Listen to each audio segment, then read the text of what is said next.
is the youngest daughter of Mrs. Sita Rajaratnam and Dr. G.P. Rajaratnam, a renowned Kannada author, lyricist and poet, and an ardent devotee of our beloved Bhagwan. For many devotees who have been associated with Swami since the early days, the Rajaratnam family is well known. Mrs. Srilata was born and raised in Bangalore in a traditional Iyengar household. She has also served as a student curricular coordinator in Hyderabad and was an integral part of the Bhoomika's teachers group even before it became a formalized program. Her connection to Swami has been through bhajan since the tender age of 5, and this spiritual bond influenced and drew her entire family to Swami. She was a participant in the summer courses during the early 1970s and has fond memories of residing in the Sai Kishan Hall, which was then a simple dormitory for attendees. Ma'am Srilata had the privilege of attending 5 summer courses and even received her convocation certificate directly from Bhagwan. When you engage in conversation with Mrs. Srilata, you discover a treasure trove of golden memories, stories from a time when Swami was physically accessible to devotees. One such poignant memory: in the dormitory, Srilata ma'am fell seriously ill, leaving the in-charges concerned. They deliberated whether she should be sent home, but then, like a divine response to her fervent prayers, Swami himself visited her.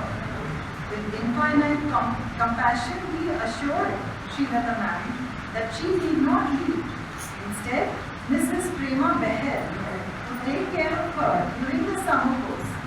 Swami's presence was both solace and remedy, and she felt enveloped in his love. I finally conclude by saying that Mrs. Srilata, being a teacher during children's formative years, has left an indelible mark in their hearts and minds. Her students, wherever they are, vouch for her with gratitude. She embodies commitment and love, earning her the title of the most cherished teacher. Without further ado, I request Mrs. Srilata to share her experiences and interactions with Swami, with all of us present here. Om Shri Sai Ram.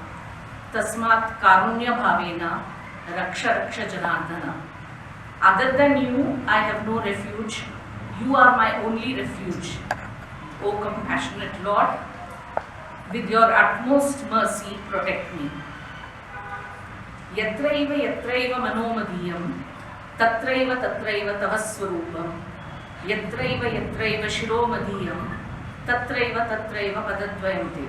Where my mind goes is your form, and where my head bows is your feet. Now, in childhood, these 2 prayers which I had heard my mother reciting, I imbibed.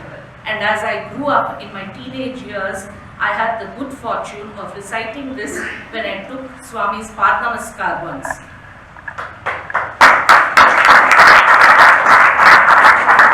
Sashtang pranams at the divine lotus feet of our beloved Swami, our Lord, Bhagwan Shri Satya Sai Baba, respected elders, distinguished guests, brothers and sisters, and children of the Sai family. All of you who are my fellow travelers in this journey of life. Sai Ram to each one of you.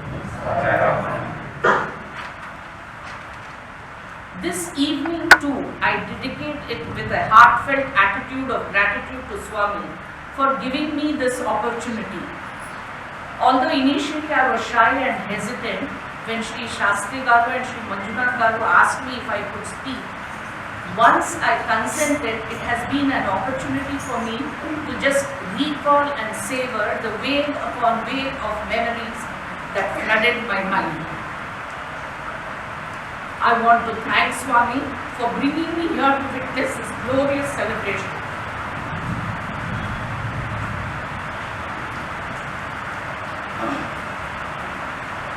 In one of the interviews, Swami had told me, this is your Tamil mother. and you can come whenever you want.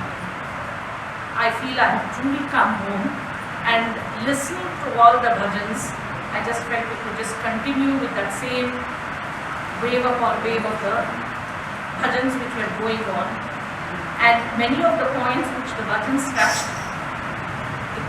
the points as I wrote down, they have got reiterated through the bhajans, and who else? He is the orchestrator.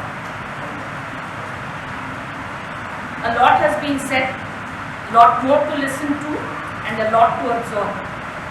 So I will try to keep to the time possible. Swami has time and again reiterated that life is a journey, and indeed it is for each one of us. Life is a journey of uncertainties between point B and point B, which are the only two that are certainties, that is birth and death. And how we navigate this journey from one shore to the other in this vast sea of samsara is all that matters. We all know that life is not easy. We also know that there is no one who has not gone through tough times. Swami says, life is a game, play it. Life is a challenge, meet it. Life is a dream, realize it. Life is a sacrifice, offer it. Life is love, enjoy it. Swami also says that his life is his message. We have to make our life his message too. And how do we do it? Each one of us has his own journey, our own learnings as life teaches us lessons. I'm still traveling on this path. I'm still learning at his feet. We all need to take the baby steps in our attempt to be a bit better than what we were yesterday and keep on improving. As Swami says, Nenu vedukuchune unnanu. I'm searching and still searching for a true devotee. In his discourses, he addresses us as Prema Swarupalara, embodiments of love, Divyatma Swarupalara, and we have to strive to be that which he calls us. Today they have asked me to share my experiences in this journey with Sai. It's very coincidental that it is here in Malleshwaram Samithi, which started and was housed in Dr. Chandar's house over the years, has moved, and today it is in Bhoomika, right next to the home where I lived from birth. Let me go back in time. Several decades ago, here right next door was a group of 4 houses with a large compound and a private road. These were homes gifted to 4 sisters by their mother, and my mother occupied her home from the beginning, while her other 3 sisters in Simla, Bombay and Mysore had rented it out. Now in those days as a kid, bhajans attracted me. They still attract me today, and the bliss that I was in when everybody was singing was taking me back to all the old times. I wish we could have just continued. And I was mesmerized by it. And in the 60s on All India Radio, for 15 minutes on Thursday morning, bhajans would be played. I can't explain why, but I used to be fascinated by it, and I would unfailingly listen to it. I can still recall some of them vividly. Govindeti sada snaham, Govindeti sada japam, Govindeti sada dhyanam, sada Govinda kirtanam. Always immerse yourself in the name of the Lord Govinda. Always chant, meditate, sing the name of Lord Govinda. The other one that comes to my mind is Radhe Radhe Radhe Radhe Radhe Govinda, Vrindavana Chanda, Anathanatha Dina Bandhu, Radhe Govinda. Chant continuously the name of Krishna, Radha the individual soul, and Govinda the universal soul, the beautiful shining star of Vrindavan, who is the refuge of the forlorn. Now, you would observe that some of these points were touched in the bhajans again today, reiterating the message. Curiously enough, simultaneously at the same time, into our neighborhood moved a family which had a weekly Thursday bhajan. That is the house adjacent to the hall here. in that home which I attended of my own volition. I next desired to have bhajan at home, which my mother obliged by indulging my whim. She would make simple prasadam also, and in those days I used to have excruciating headaches as a child. So when I started the bhajan, my mother indulged me.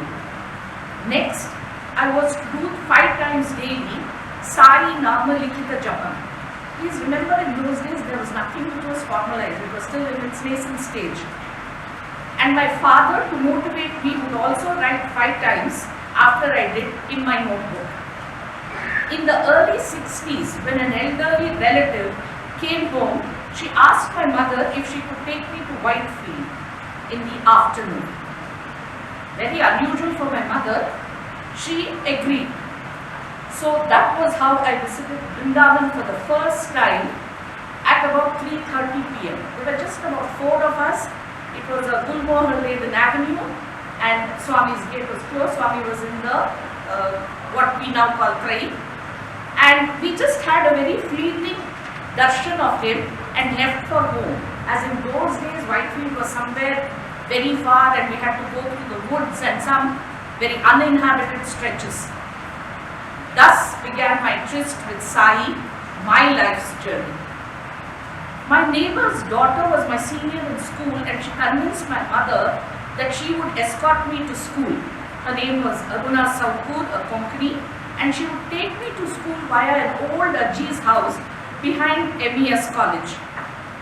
There were 2 pictures of Shirdi Sari and Batti Sari covered with Vibhuti. We would go in there, take the Vibhuti Prasad and go to school. A very happy childhood, small pleasures giving immense joy, life going on smoothly. By this time my brother was married and he had a daughter and he lived in the northeast in a picturesque place called Barapani in Assam in the Khassia and Jaintia hills. My sister too was married and she was expecting her baby and she lived close to her alma mater, the MLA school.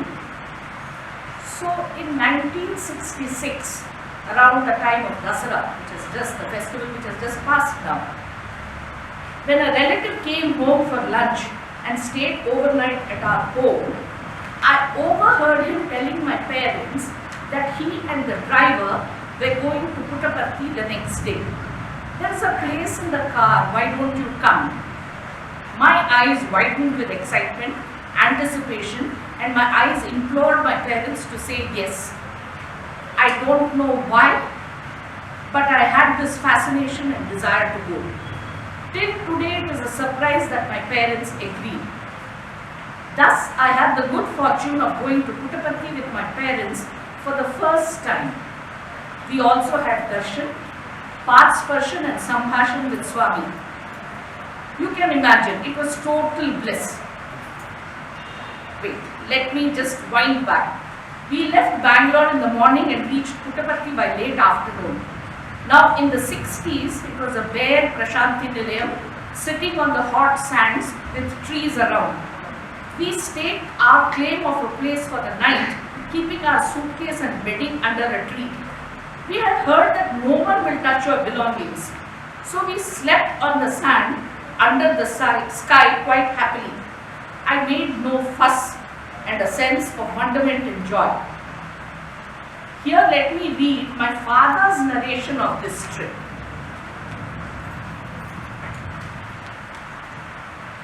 I'll read it what he has written in his own words. His Grace, Puttaparthi, Prashanti Nilayam, Bhagavan Sri Satya Sai Baba. I had heard about them and I had read about them, yet I had not seen them and I never knew I could see them so soon and so suddenly. I had read Satyam Shivam Sundaram, a few issues of Sanatan Sati and also some volumes of Satya Sai Speaks. I never expected that I would come to his presence so soon. A dear kinsman gave me the publication from Prashanti Nilayam and it was his consideration, that is Baba's consideration, that made it easy for my wife, my daughter and me to go to Puttaparthi and return without any difficulty. At Puttaparthi, Navaratri is a festival for 10 days and I reached there The evening before the inaugural day, what struck him as soon as I went there, as soon as I entered the environs of the Nilayam, I recalled the lines of Dr. D.V. Gundappa from his poem Mankuti Manakagga that says, "Can one gauge the expanse and the sublimity of the Himalayas from a picture printed in a book? Can the awe and reverence that the sea arouses be experienced by reading descriptions?" There were thousands around the Nilayam, many engaged in various tasks, yet there was no sound emerging from the gathering, no shouting and no calling. Men murmured to one another as leaves whisper among the branches above. It was a unique experience. The devotees had occupied whatever space was available in the open sheds, on the veranda of the houses, under the trees, and on the God-given land beneath the God-granted sky. Late in the evening, the bhajans were going on in the prayer hall. There was a huge gathering of people in front of the Nilayam, waiting for Baba to appear on the porch above to grant darshan. I felt that if I entered the hall and sat in the front row, I would be able to get a closer view of Baba. So I got in and secured a place in the 5th row from the front. The hall was filled with the sublime Om. And in my heart, because Baba did not come and sit on the throne, I repeated, "O Lord Jagannath, enter the path of my sight." I repeated it many times, and suddenly Baba came in and sat on the chair. When night advanced, we spread our beds under a tree and lay down to sleep. There were many other families all around us, trying to sleep just like ourselves. Slumber overcame. A few raindrops fell on my face. I had heard people say that when festivals are celebrated at Prashanti Nilayam, rains hold back from these environs because of Baba's glory. Yet, when 2 or 3 drops fell on my face, I rolled my bed, woke up my wife and daughter, and moved about frantically in search of a shelter. I could get a veranda where I could resettle my family and myself. A little later, there was no rain at all, and I blamed myself for being hasty, for I remembered the words of admonition with which Jesus had reprimanded the disciples who were not steadfast. "O ye men of little faith." The stars were shining all over the firmament. Mosquitoes took their toll on the veranda where we were, so I migrated once again to my old tree and unrolled the bedding. Once again slumber overcame me quickly, but in a few moments a shower more profuse than before sprinkled drops on my face. I sat up and called on my relatives to wake and move. My wife said, "What kind of foolish game is this? There are thousands like us all over the place. They are not worried at all. Baba will guard us, have faith in him and go to sleep." "Well, let us not get wet when the rain pours," I said. I pulled the rug over my head. I could not sleep and the rain did not pour. Early dawn, I heard the Omkar recitation from the Nilayam. It came on rolling like the waves of the sea in the morning. Thousands of men and women, old and young, and children too were gathered before the Nilayam. But there was no rushing or pushing. Silence prevailed everywhere. A silence that was sublime and full of reverence. One could have had a good view of Baba and the ceremony wherever one stood or sat, and the arrangements left nothing to be desired. Baba began his discourse with a poem. The discourse was full of parables, stories, and pleasing metaphors and similes that could be grasped by all. Everyone listened eagerly to catch every syllable, and no one knew how long it took. Then Baba went to the terrace and hoisted the flag, and he showered handfuls of petals on the vast assembly beneath. Within minutes, it was announced that the Grah Pravesham, that inaugurating of the new house of the 25 residential quarters built in the south of the Prashanti Nilayam, were waiting to be opened by Baba that morning.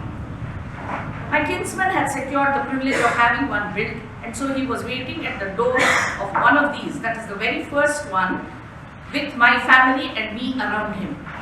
The auspicious moment neared, and Baba came preceded by the party of musicians playing the Nadaswaram and accompanied by the students of the Veda Pathshala, Baba came to us and entered the door, cutting the ribbon with a pair of scissors. He sent us in with the words, "No time now. I have to be in all those houses before Rahu Kalam. I shall come to you on my way back." When he pushed us gently in, he placed his hand on my shoulder. At that instant, I realized what was meant by refreshing coolness when the word is applied to the inner consciousness. The first sparshan of Swami. Baba got in and out of these 25 houses, accepting the worship that was offered in each, and finally he came back to us as he had graciously promised.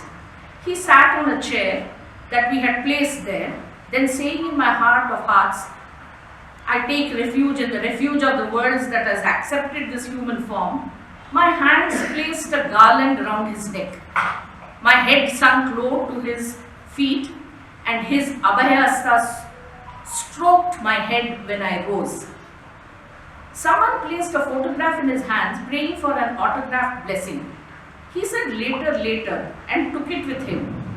I took my daughter's book from her and gave it to him with my pen, which I uncovered, fixing the cap at the back. Baba turned over a few pages and, seeking out a picture in the book of himself with the right hand on the abhayasta, he wrote upon it, "With blessings, Baba." And loosening the cap from where I had fixed it, he placed it on the other end, tightened it by a few turns, and handed the two to me. His hand touched mine. Joy bubbled within me. When God is pleased, nothing is impossible, I said to myself. Baba moved into the Nilayam and all was quiet. And after that, I rose and went towards the Nilayam. There my attention was caught by something I had noticed in the morning. When Baba was giving his discourse on the porch where he stood, where a golden image of Krishna on the right and a golden image of Bhagavan Buddha on his left. They were still there, Krishna, Satyasai, Buddha, different eras, different territories, but the teaching and the message are same. Leaving Prashanti Nilayam with the prayer, "May I come again soon, may I come again soon," I journeyed back to Bangalore the same day, recollecting the thrill and the joy that we received through His grace.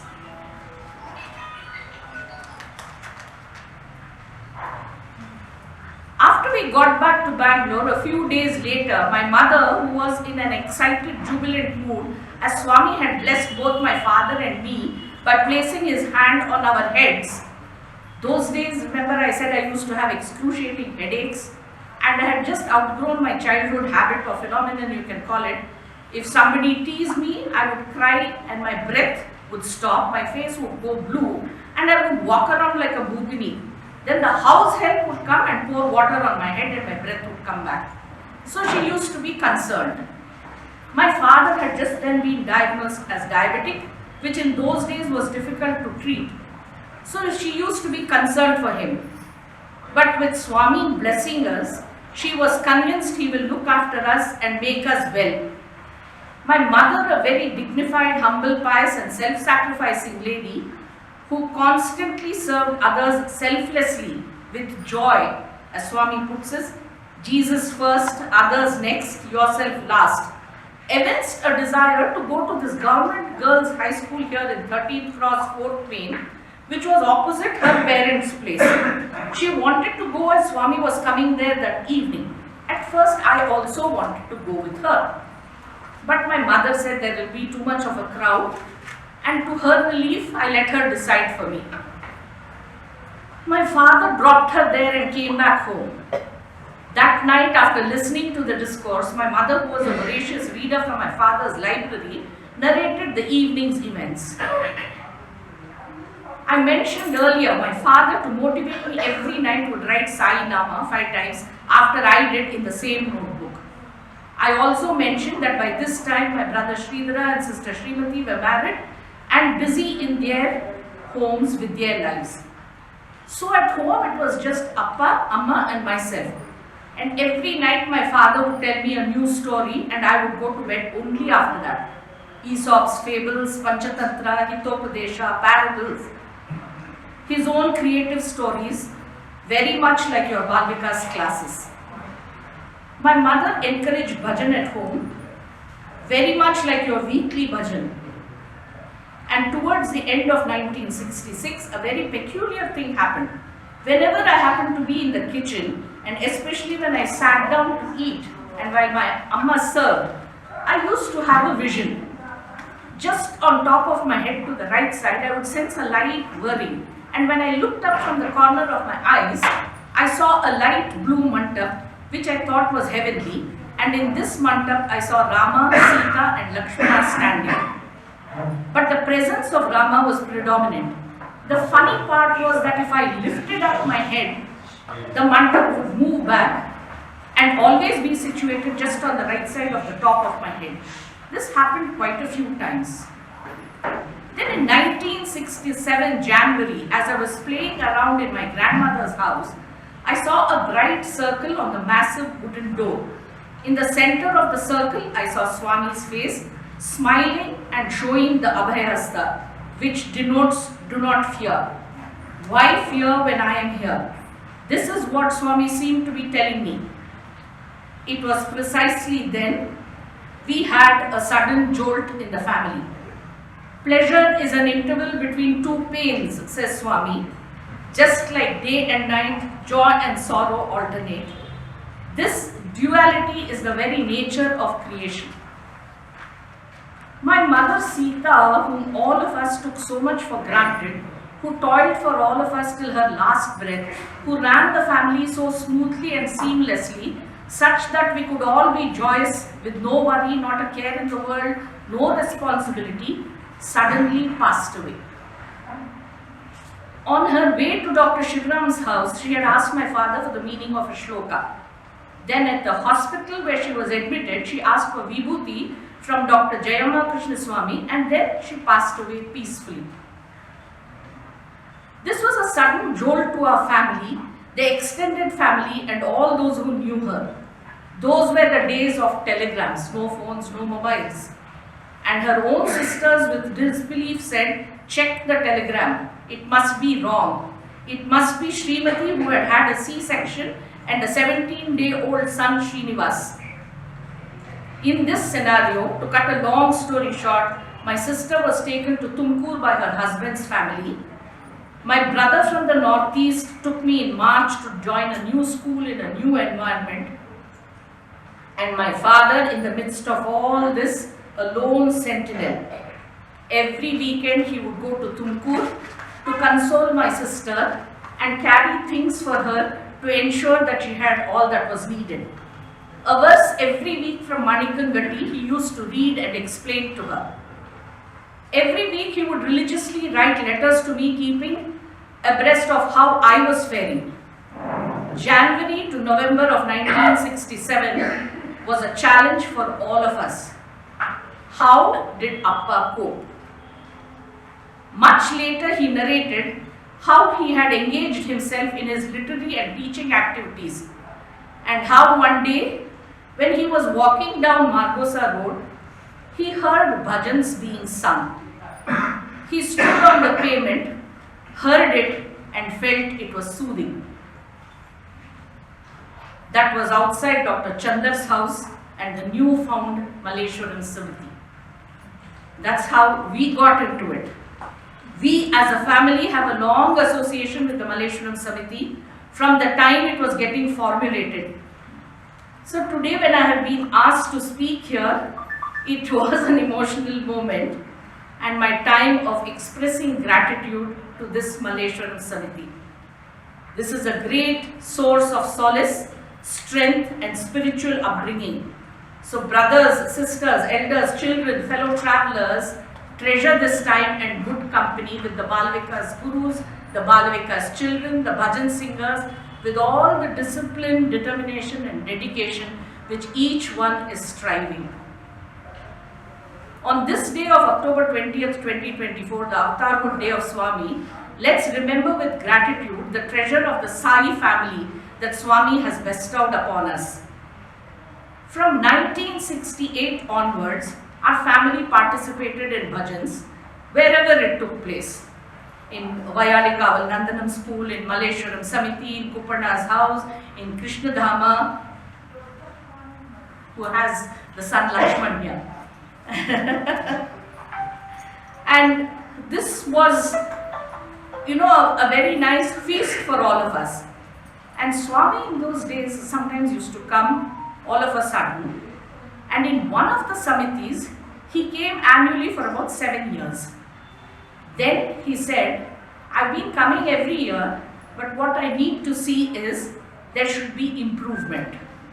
So he gave that as a warning that there should be,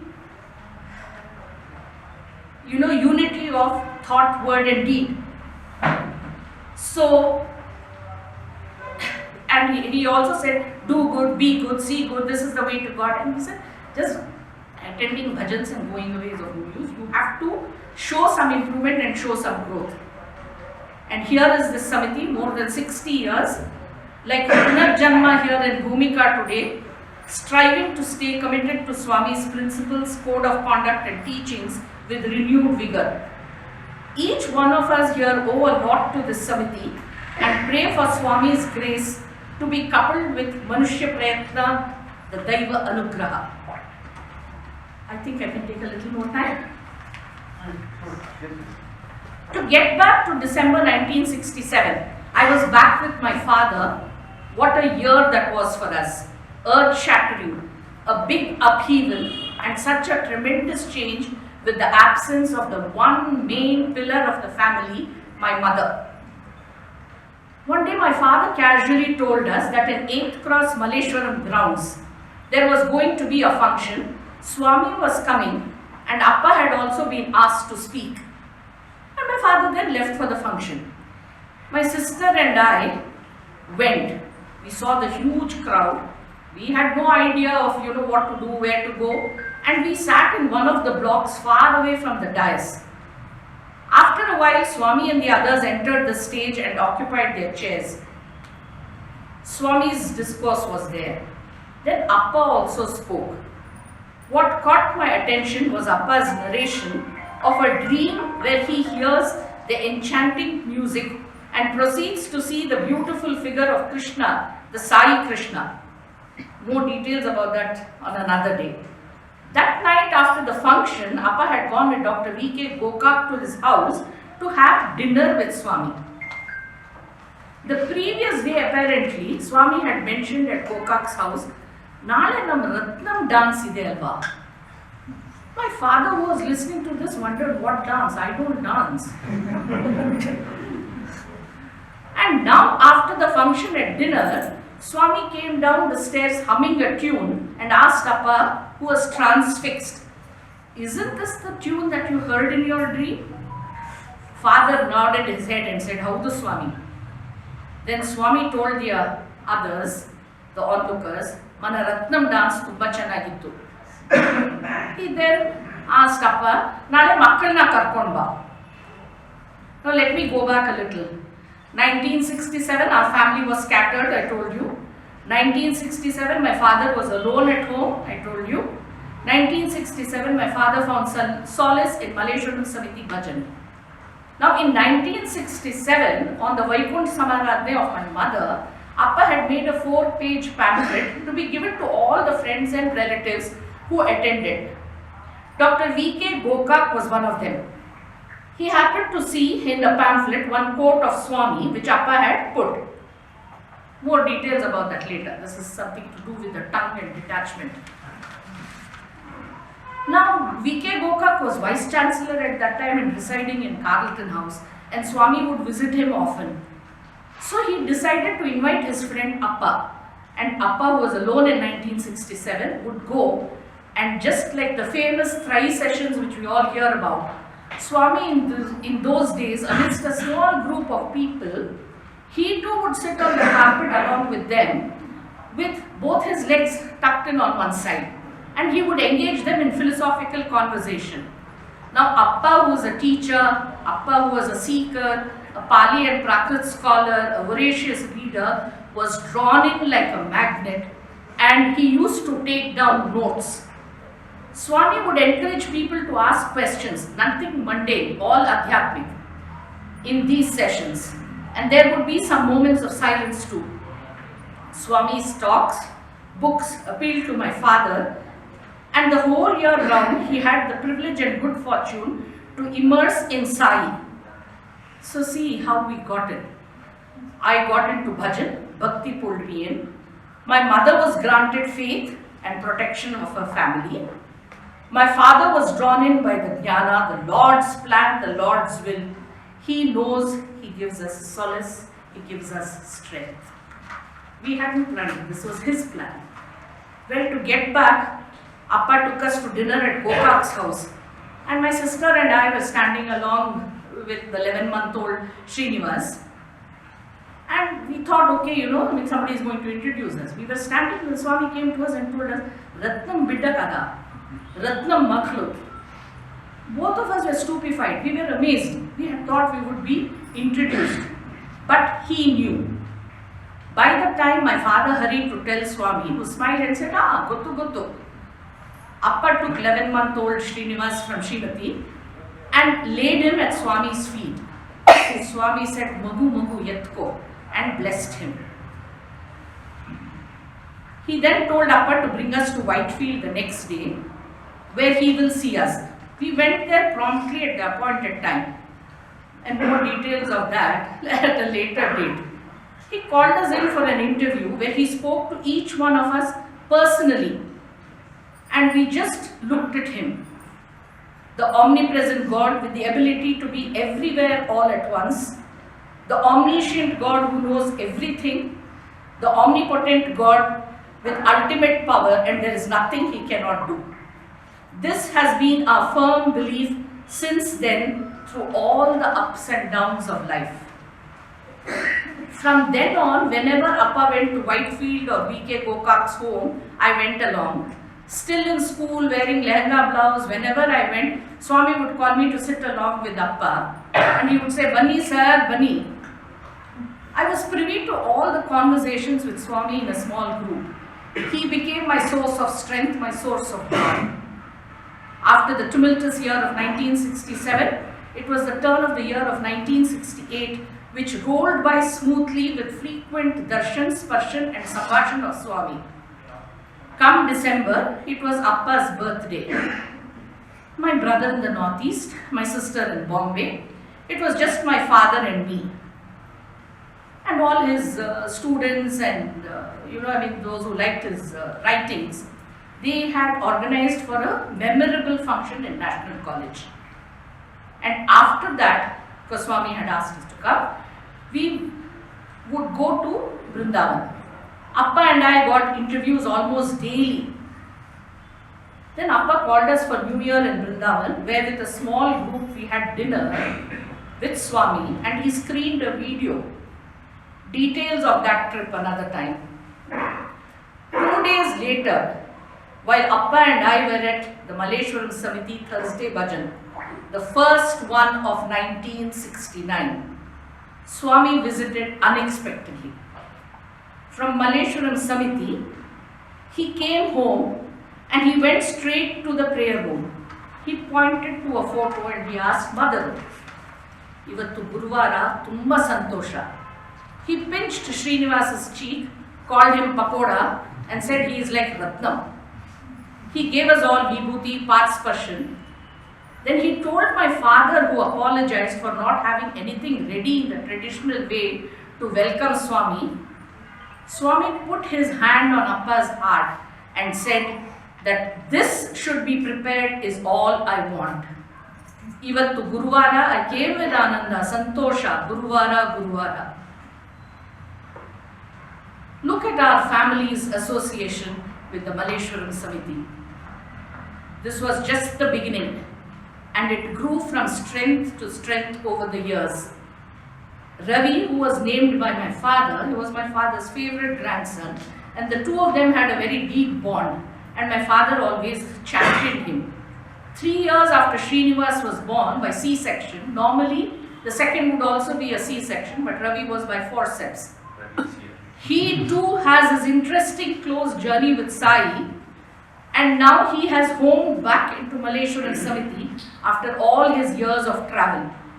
So our association with the Malleshwaram Samithi is long and ongoing.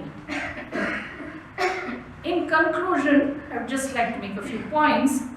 We would often see Mother Ishwarama with her smiling face and gentle demeanor both in Puttaparthi and in Vrindavan. Her noble desire of Medicare and Educare for all, Swami fructified in the projects. Swami has led us all by example. Be the change you want to see. In the 70s, stone pillars with Swami's sayings adorned Prashanti Nilaya: love all, serve all, help ever, hurt never. Short, catchy phrases that stay with us in our minds. So let each one of us walk in the path of Sai. Let us make our own life journey meaningful. Let us navigate our boat on the sea of life, samsara, riding the waves and crossing from one shore to the other with Sai as our navigator, as you sang earlier in the bhajan.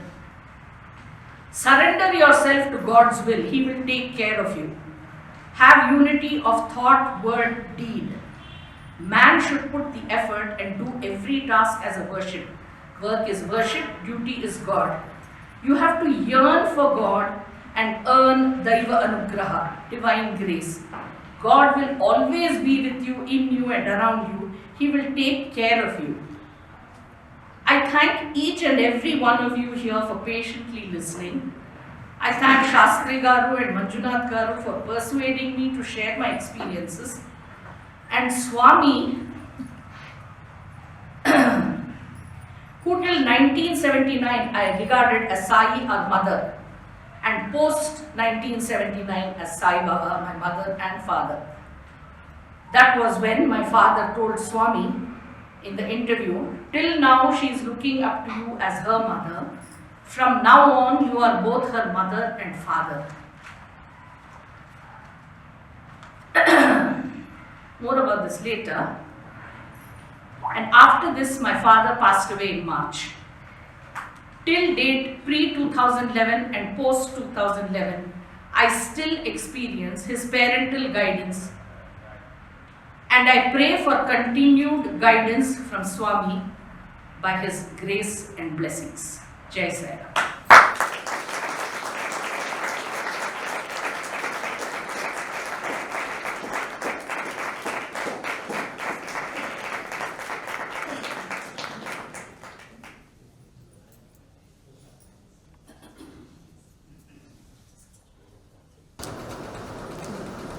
Sai Ram to everybody.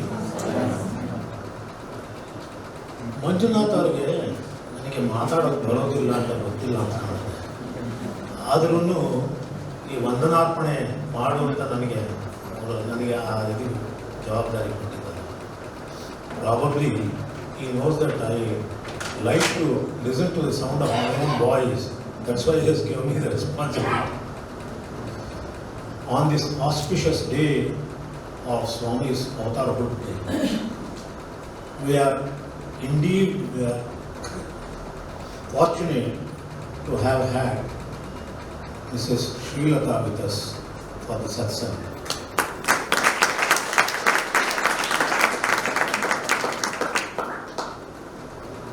When I was studying BSc in the National College during the first year, way back in 1968, we had the good fortune of listening to Mr. G.P. Rajaratnam. ಅವರ ಕಂಚಿನ ಕಂಠ ಇಷ್ಟು ವರ್ಷ ಆದರೂ ಕೂಡ ನನ್ನ ಕಿವಿಯಲ್ಲಿ ಇನ್ನೂ ಬಿಡುತ್ತಾನೆ ಇದೆ. ಆ್ಯಂಡ್ ಅವರ ಮಾತಿನ ಧಾಟಿ ಇವರ ತನಕ ನಾನು ಯಾರಿಂದಲೂ ಆ ಇದನ್ನು ಕೇಳಿಲ್ಲ. In fact we are fortunate in having him. That's the only occasion on which we had listened to Mr. G.P. Rajaratnam speaking. In fact, Mr. G.P. Rajaratnam's iconic Ratnan ಪದಗಳು ಇದರಲ್ಲಿ ಕೆಲವು ಇದಿದೆ. ಒಂದು ಬ್ರಹ್ಮಾನಿಗೆ ಜೋಡಿಸ್ತೀನಿ ಅಂತ ಒಂದು Padkegaru Manju anta ondo avella bala, I mean, they are really iconic. Smt.Srilata has shared her experiences with the Swami. She had indeed been blessed by the Swami in having darshan, sparshan and sambhashan at such close quarters with the Swami. And she has shared with us catchphrases to be followed in our daily life. On behalf of all of you and on behalf of Malleshwaram Samithi, I express our heartfelt thanks to Mrs. Srilata.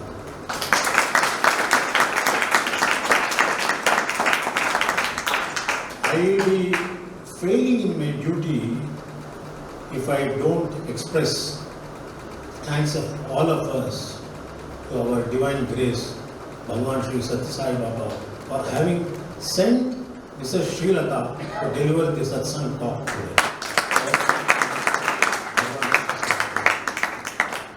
May God bless Mrs. Srilata and family and all of us here today. Thank you. Jai Sai.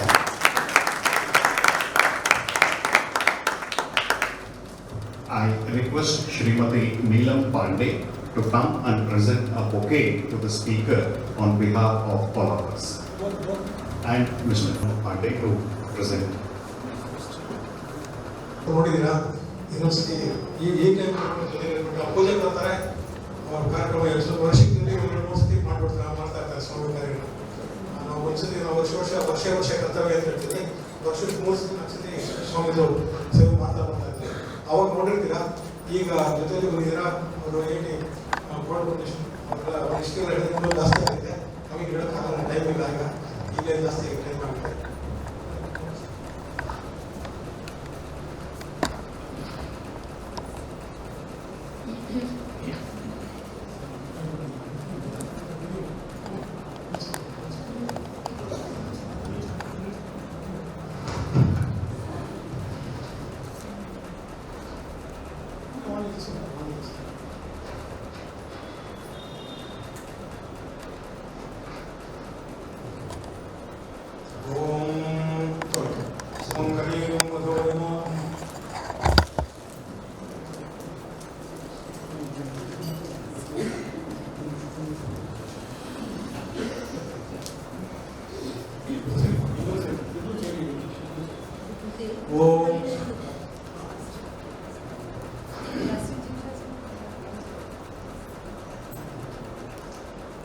ओम सुमंगलेर्यं वधूरिमां सर्वे तपस्यतां सौभाग्यमस्ते तत्त्वाजादास्तु विपरेतना ओम शतमानं भवति तदा पुरुषेन्द्रिय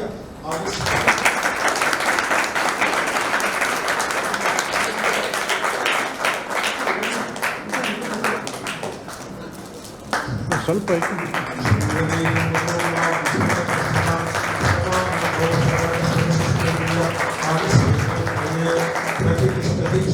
देवता समस्ती भगवान श्री सत्यसाई बाबा प्रसाद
message for the week. What are the unique vows that the Lord has taken in this Sri Satya Sai Avatar? As we observe the Avatar Declaration Day, Swami reminds us and fills us with love and confidence. All divine personalities make their advent for some definite purposes. They will not deviate from them in any circumstance. Swami's Prema Tattva, or essential nature of love, is of the same character. Swami's love has no trace of self-interest in it. It is absolutely pure. Swami knows only how to give, not how to receive. Swami's hand is held above for conferring something, not stretched for seeking anything. Moreover, once Swami has declared, "You are mine," whatever wrong ways they may pursue, Swami will not abandon them. When I have given a word to anyone, even if they turn against me, I will not bear any ill will towards them. Even if they require me, I shall continue to love them. I will stand up to my pledge right up to the end. Someday they will return to the right path. Owing to the compulsion of circumstances, some changes may take place. They are not permanent. I will not change my course because of such happening. This is my second resolve. The third resolve is, when I undertake anything because I feel it is for the welfare of all, and that is good for society as a whole, I will not give up, come what may. Even if the whole world is against me, I will not turn back. I will only go forward. Taken from the Divine Discourse, July 13th, 1984. Jai Sai Ram.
वैष्णवनाय ब्रह्महे समे कामान्निकामकामानिमत्यं कामेश्वरो वैष्णवनो दधातु वैराज वैष्णवनाय महाराजाय नमः। Every सत्यसाईश्वरं देवं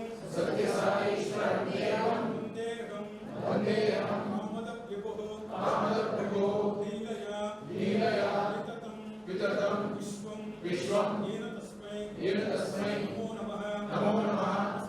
नमस्ते सत्यसाईशा नमस्ते करुणाकर नमस्ते सत्यवागीशा नमस्ते सत्यसप्रभो मनसा कर्मणं वाचा चिन्तयामि भवत्पदं सत्यसाई सर्वेषां सद्भक्ता परिरक्षक प्रसीद मां प्रभासिन्धो प्रसीद परमेश्वर प्रसीद मां आत्मबन्धो भक्तबन्धो दयानिधे अपराध सहस्राणि क्रियन्ते सततं मया सर्वाणि साईशा शून्यतां दया सकलदेवता रूप सत्यधर्म शांति प्रेम मूर्ति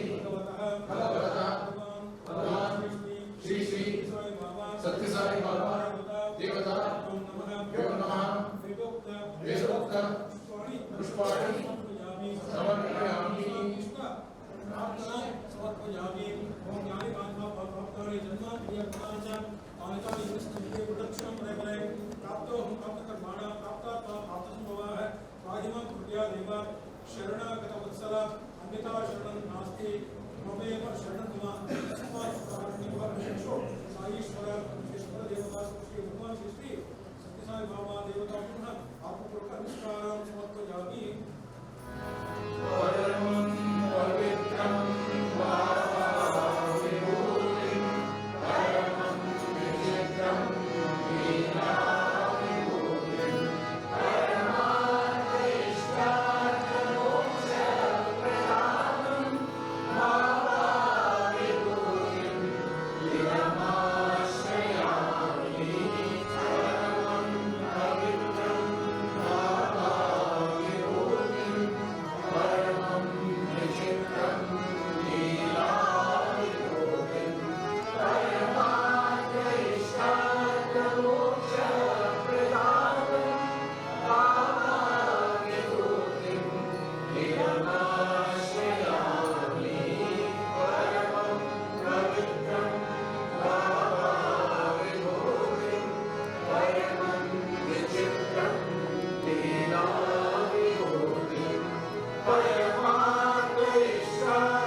That's why I'm standing here.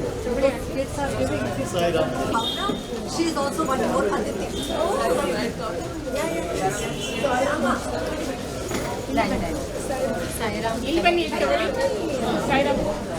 My granddaughter. First day of Navaratri. Yamuna told. Third October.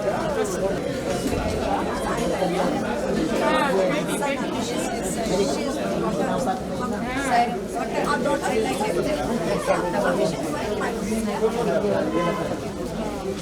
like